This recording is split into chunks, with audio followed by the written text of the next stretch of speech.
Hi, this is my Canon G16 camera. I have owned it for 6 months now, and I'm going to share my thoughts on it with you. I bought this camera because I wanted a camera that was good in low light, and good for making YouTube videos that weren't shaky and were good quality.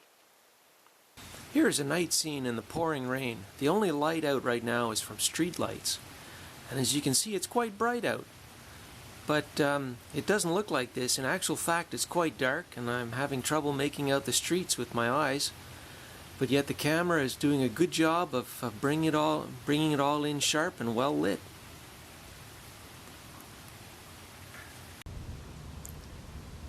The image is stabilized with anti-shake.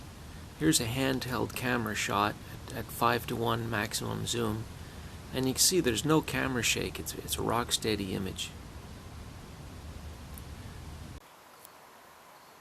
This is a normal camera that doesn't have anti-shake, and this is only a 3:1 zoom, and you can see how shaky it is.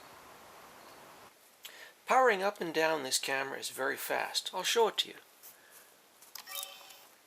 It's powered up and it's ready to take a shot. It just took a shot, and now I've powered it back down. That's how fast it is. So this is really good at getting those sudden shots where you need to be able to get the camera going quickly, get the shot off, and put it away fast. This camera has many extensive settings, so it'll do a whole lot of things in the hands of an expert photographer. However, typically I don't use that many features, and what I like about this particularly is if I put this setting knob into the auto position, the computer or the camera does all the work, and it just takes a good shot or a good video, which is most of the time that's all I really want. The screen on the camera works very well, even in very high light conditions of bright sunlight. However, if it does get really, really bright, I haven't had that condition yet, there is a viewfinder here that you can look through that will show you where the camera is pointing.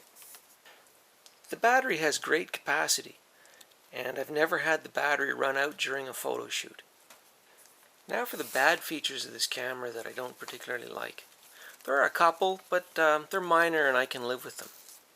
The side door on the side here is kind of cheap and flimsy, and this is used for accessing the USB cable, and I feel that over time this door may break off.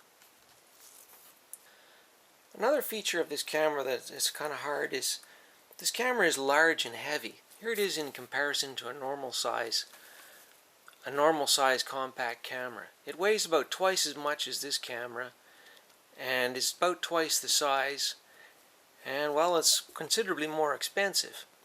So with this camera I can hang it from a belt loop in a case such as this one and not worry about it. But this one is large and heavy, and it really doesn't hang from a belt loop in a case. I do have a case made specifically for it, and it's considerably larger, and you do have to take more care. I do find that you need the neck strap which comes with the camera, and most of the time I have it on a neck strap. So it's a bit bulky, and well, it does get in the way more than say a compact camera would. Another issue for me is this proprietary battery that the camera uses. I can't just go out and get a battery. I have to use a special one. Now, I've had pretty good luck with this. It gives pretty good life, but it is an annoyance, and I can't just use any old battery. I have to use one of these. This is the manual for the camera that comes with it, and 67 pages of this manual are dedicated to using the Wi-Fi features of this camera. Personally, I ain't got time for that, and a USB cable works just great. So that's what I use. I connect it with USB, and maybe someday in the future I'll have time to use the Wi-Fi, but for now I don't need it. The manual doesn't cover much other than Wi-Fi and a few basic features. There is an online manual that is quite long and extensive, and that's what you'll have to use to get to the real big features of the camera. In conclusion, I really like this camera. It does exactly what I want, which is takes great pictures in low light, and it takes great stabilized YouTube videos that are good quality and aren't shaky. So I would definitely buy another one, and I'd recommend it to other people.